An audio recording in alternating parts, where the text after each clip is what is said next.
Salut mes petites plantes, j'espère que vous allez bien. Aujourd'hui je vous retrouve pour une nouvelle vidéo, pour une nouvelle catégorie que j'ai nommée culture.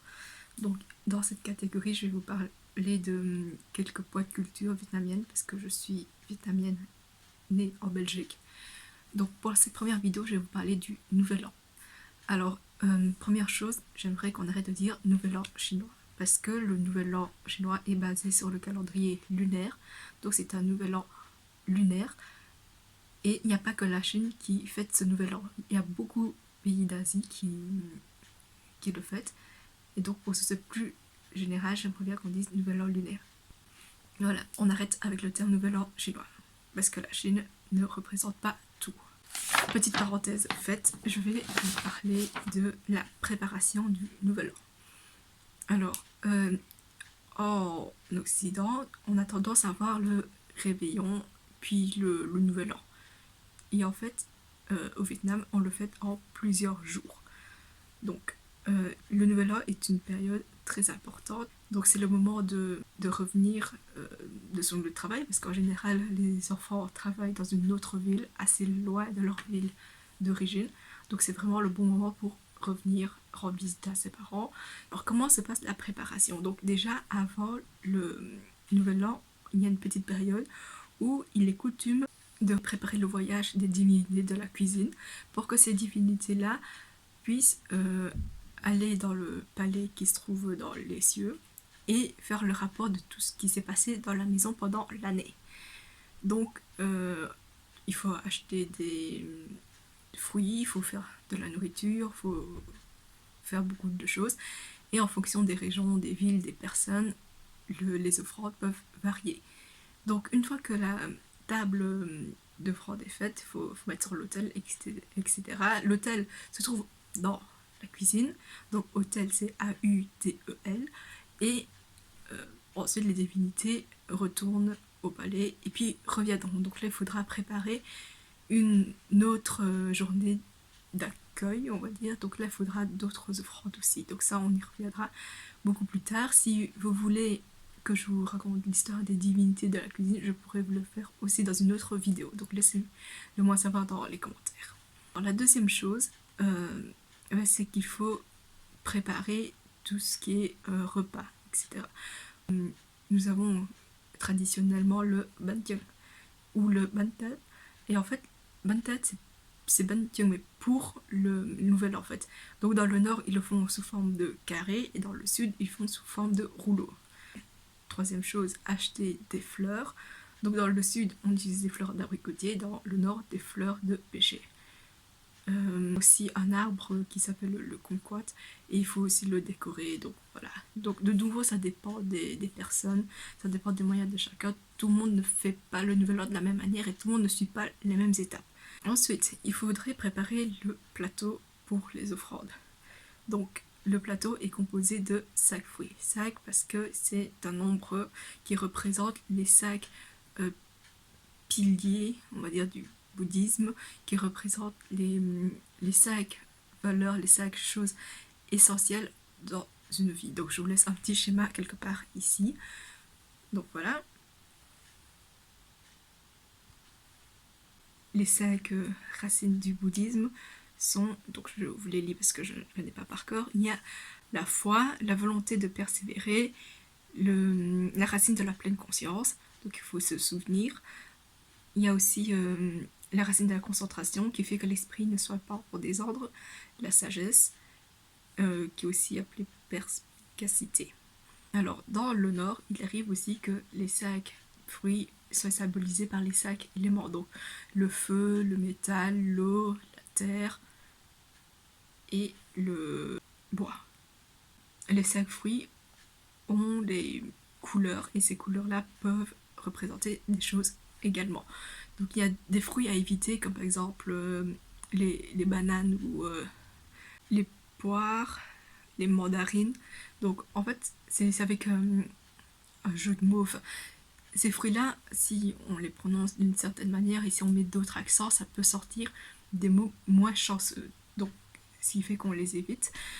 Puis dans le sud ils évitent ce genre de fruits. Maintenant dans d'autres régions, les gens prennent quand même la banane. Par exemple, dans les autres régions, les bananes font partie du plateau parce que les bananes vertes en grappe symbolisent la cueillette, la chaleur, la bonne récolte, etc. Par exemple, le pamplemousse jaune, c'est symbole de richesse et de chance. Il y a aussi des fruits qui symbolisent la chance et la réussite, comme le kumquat, les kakis, et les fruits qui ont une belle couleur rouge-jaune, l'ananas aussi, qui représente une vie paisible et prospère. En résumé, chaque fruit a son symbole, a sa signification. Donc je vous laisse quelques images avec des exemples de plateaux de fruits qu'on pourrait avoir. Il faudrait préparer la maison pour accueillir la nouvelle année. Donc c'est symbolisé par le grand nettoyage. Donc vous connaissez le nettoyage du printemps, etc. Ici, le nettoyage permet de purifier la maison, permet de se débarrasser de toutes les mauvaises choses qui se sont accumulées pendant l'année. Donc on prépare la maison à accueillir la nouvelle chance de la nouvelle année qui arrive. C'est pour ça que le nettoyage est important, la décoration est importante. Coller des autocollants rouges avec des citations chanceuses dessus est important. Ensuite, il faut visiter la tombe des ancêtres, il faut faire les offrandes, il faut nettoyer, il faut apporter des fleurs, etc. Donc un peu le grand nettoyage, mais pour les personnes décédées de sa famille. Alors ensuite, nous avons donc là on approche de la période de fête, donc là on a le réveillon, donc qui est la veille du nouvel an en fait. Donc ici on dit que c'est le 30, si on suit le calendrier lunaire, le jour du nouvel an c'est le 1er. Et comme c'est un calendrier lunaire, il n'est pas toujours très accordé au calendrier solaire, ce qui fait que la date du nouvel an change chaque année du calendrier solaire. Donc le nouvel an pourrait être très bien pendant mon blocus, pourrait être très bien pendant ma session d'examen comme cette année, ou peut être après pendant ma semaine blanche. Donc là c'est quand j'ai beaucoup de chance, donc je peux fêter le nouvel an après mes examens. Alors la veille, qu'est-ce que l'on fait? On prépare le repas qu'on offre aux ancêtres. Donc là on a le plateau de repas, puis on fait l'offrande sur l'autel, donc on allume l'encens, etc. Et après on peut prendre ce repas là et le partager en famille une fois que les ancêtres les ont mangés spirituellement parlant. Et le réveillon dure entre l'après-midi jusqu'à minuit. Donc de minuit jusqu'au lendemain matin, c'est le nouvel an. Et donc qu'est-ce que l'on fait le jour du nouvel an? On va plutôt récolter. Donc par exemple, quand on a décoré le kumquat avec les étrennes, etc., le matin on va cueillir les étrennes qu'on a posées par exemple. Il faudrait aussi faire la prière au temple pour que ça porte la chance, la prospérité pour la nouvelle année. Donc là de nouveau ça dépend des croyances de chacun, ça dépend des familles, ça dépend des régions. Par exemple pour les Vietnamiens qui habitent dans d'autres pays, trouver un temple, une pagode, ce n'est pas une chose évidente. Par exemple en France il pourrait y en avoir, et il y en a parce que je suis déjà y allée avec la famille française du coup, mais en Belgique par exemple je n'ai jamais vu de temple. Donc voilà, mes parents ne pourront pas y aller. Ensuite, il y a aussi qui est très importante aussi, qui est le samglak, et c'est symbolisé par la première personne qui rentre dans votre maison. Donc si vous allez au Vietnam pendant la période du nouvel an, n'allez pas chez les gens s'ils ne vous invitent pas, surtout pendant le premier jour du Tet, parce que c'est calculé en fait. Donc la première personne qui rentre dans votre maison devrait être une personne qui a le signe du zodiaque le plus compatible avec vous. Que ça doit être une personne qui n'a pas fait faillite pendant l'année, qui est une personne très souriante, joviale, enthousiaste, optimiste, qui apporte de la bonne humeur, etc. Donc si c'est une personne dépressive, c'est hors de question qu'elle pénètre votre maison en premier. Donc en fait si vous rentrez dans la maison des gens le premier jour du nouvel an sans y être invité, après si la famille de la personne n'est pas prospère ou s'il leur arrive quelque chose, en fait, on risque de fort vous blâmer parce qu'apparemment vos signes du zodiaque ne sont pas compatibles, parce que vous êtes ceci, parce que vous êtes cela, etc. Donc ne prenez pas le risque en fait et n'y allez pas parce que c'est vraiment une grande facilité. Et vous maudissez la personne pour un an et elle et sa famille en fait. Donc il faut faire très attention à ça. Donc si on ne vous invite pas à y aller, même si ça part de bonne intention, etc., n'y allez pas. Voilà, ça c'est juste pour la période du tot, mais après il y a aussi une situation culturelle où vous rendez visite aux gens, etc. Donc ça, je vous en parle dans une autre vidéo. Ensuite, après que la première personne avec un âge compatible qui apporte la prospérité, la chance à la famille ait pénétré la maison pour la première fois et que le petit rituel est fait, il faut présenter ses vœux aux aînés. Donc en fonction des régions, les enfants apportent les étrennes aux grands-parents, aux parents, etc. Donc de là où vient ma maman, ce sont plutôt les aînés qui donnent les étrennes aux enfants. Donc les étrennes, c'est Baolisei. Et en fait, il y a de l'argent à l'intérieur et les enfants viennent présenter leurs vœux. Alors soit ils présentent spontanément, soit ils apprennent un texte par cœur, donc un texte très poétique, etc. avec des mots de l'ancien vietnamien qu'on ne comprend pas forcément.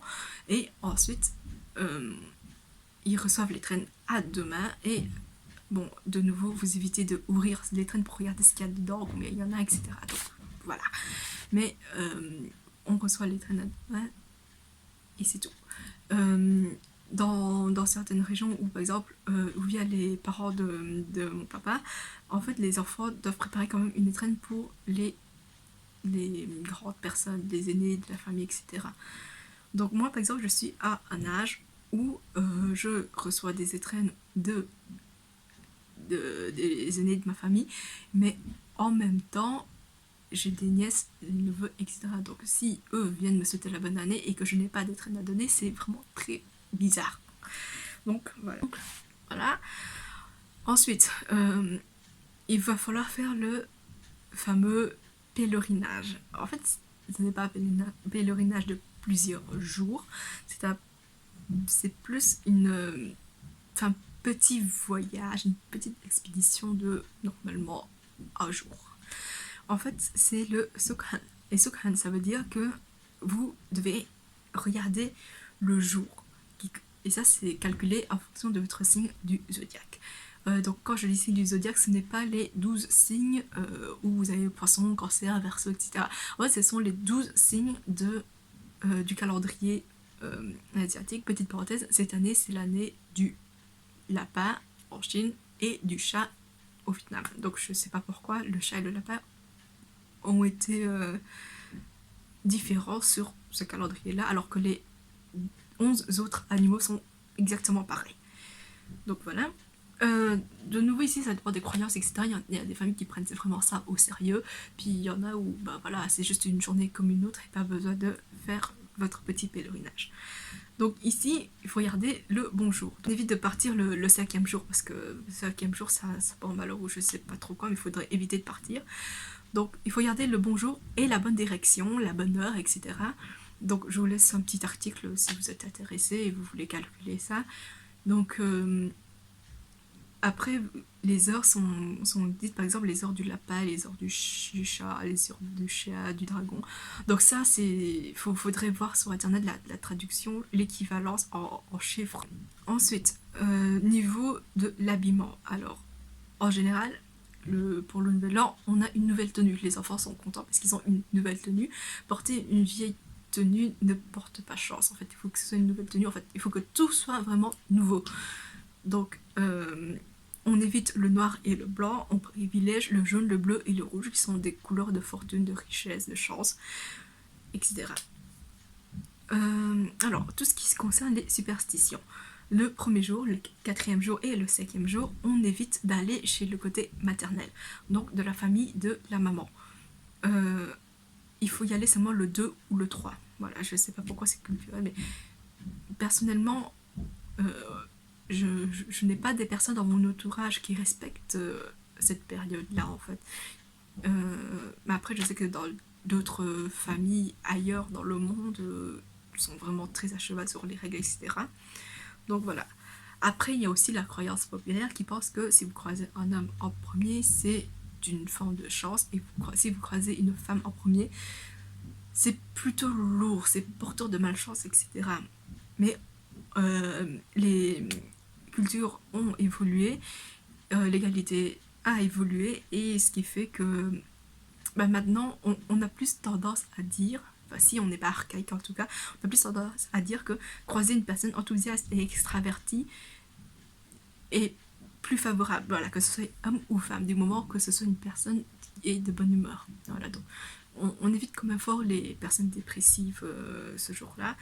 Et si vous êtes en phase de dépression, en fait, raison de plus pour ne pas rentrer chez des gens le premier jour du nouvel an. Voilà. Ensuite, il y a le temple, donc il faut y aller pour prier, faire des offrandes, etc. Après, je ne sais pas comment ça se passe pour les églises, mais en tout cas pour les gens qui suivent Bouddha, on évite les offrandes. Donc pour les gens qui suivent les enseignements de Bouddha, on évite les offrandes à base de viande, de porc, de bœuf, des nems. On évite aussi tout ce qui est papier-monnaie votif. Il faut plutôt prier pour la paix et la protection plutôt que pour la fortune. Voilà. Voilà, de nouveau, c'est en fonction des croyances de chacun. En quittant le temple, donc là, il faut un peu suivre les directions des moines. Donc vous faites un peu ce qu'on vous dit de faire. Et il ne faut pas cueillir les fleurs. Donc peu importe à quel point les fleurs sur les arbres sont belles, vous ne les cueillez pas. Vous ne pouvez pas faire ça au temple. Même dans la nature en général, vous ne pouvez pas le faire. Mais au temple, c'est encore plus important.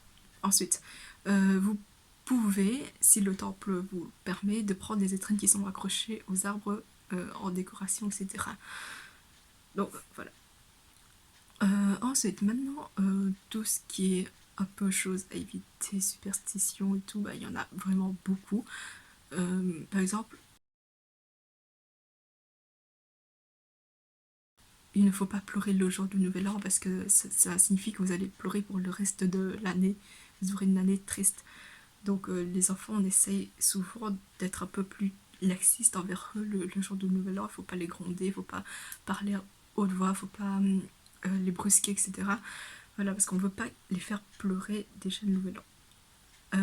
Après, il y a aussi une autre croyance, en fonction des régions de nouveau, qui dit que si vous faites une nuit blanche pendant cette période-là, vos parents ils ont plus de chances de vivre longtemps. En fait. Donc plus vous tenez tard dans la nuit, plus la longévité de la vie de vos parents s'allonge. Voilà. On évite aussi tout ce qui est paroles de mauvaise augure, donc les insultes, jurées, etc., etc. Si vous êtes une personne qui jure beaucoup, qui dit beaucoup de gros mots, etc., évitez de faire ça, surtout si vous êtes en voyage au Vietnam pour le nouvel an. Donc voilà, c'est vraiment pas cool pour les gens de là-bas, parce que du coup c'est comme si vous leur apportez toute la malchance. Donc non seulement pour vous ce n'est pas très favorable, mais en plus pour les gens autour de vous, une fois qu'ils ont entendu ça, en fait vous les mettez un peu dans des mauvaises ondes, on va dire. Donc voilà. Et bien ce sera tout pour moi pour aujourd'hui, pour cette vidéo. J'espère que vous avez aimé. Je compte faire d'autres vidéos sur les différences culturelles, etc. Si vous avez des questions, si vous voulez savoir certaines choses, vous pouvez toujours me les dire en commentaire, je me ferai un plaisir de vous préparer la vidéo. N'oubliez pas de vous abonner, je pense que vous êtes entre 27 et 35% à regarder mes vidéos sans vous être abonné.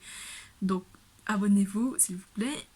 N'oubliez pas de liker la vidéo, de partager, laisser un petit commentaire, de souhaiter la bonne année à tous les personnes qui fêtent le nouvel an lunaire autour de vous. Voilà.